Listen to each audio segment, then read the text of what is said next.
శ్రీమాత్రే నమః. లక్ష్మీదేవి అనుగ్రహం కలగాలంటే ఈ అధిక శ్రావణ మాసంలో ఇలా చేసి చూడండి.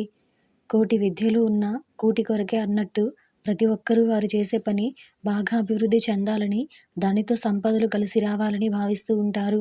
కానీ కొంతమంది ఎంత శ్రమించినా ఆ ఫలితం దక్కలేదని బాధపడుతూ ఉంటారు కూడా.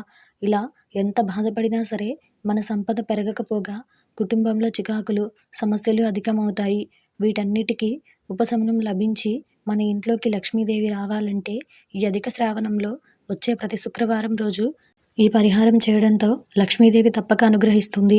మరి ఆ పరిహారం ఏంటో ఇప్పుడు తెలుసుకుందాం. అంతకంటే ముందు ఈ వీడియో కనుక మీకు నచ్చినట్టయితే లైక్ చేయండి, షేర్ చేయండి.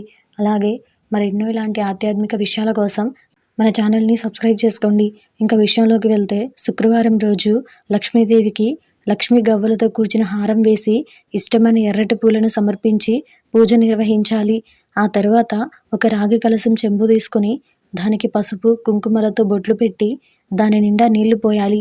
ఈ చెంబు చుట్టూ పసుపు దారంతో కట్టిన ఎర్రటి పూలను చుట్టాలి. ఆ తర్వాత ఆ చెంబులోకి చిటికెడు పసుపు, కుంకుమ వేయాలి. అందులోనే 11 రూపాయలను, చిటికెడు ఆవాలను వేయాలి. ఇప్పుడు ఈశాన్యం మూలలో పసుపుతో అలికి కుంకుమ బొట్లు పెట్టి దానిపై ఉప్పును నెరవాలి. తర్వాత మనం తయారు చేసుకున్న కలశం ఉంచి మనం లక్ష్మీదేవికి పూజ నిర్వహించాలి. ఇలా చేయడం వల్ల లక్ష్మీదేవి అనుగ్రహం ఖచ్చితంగా పొందుతాం.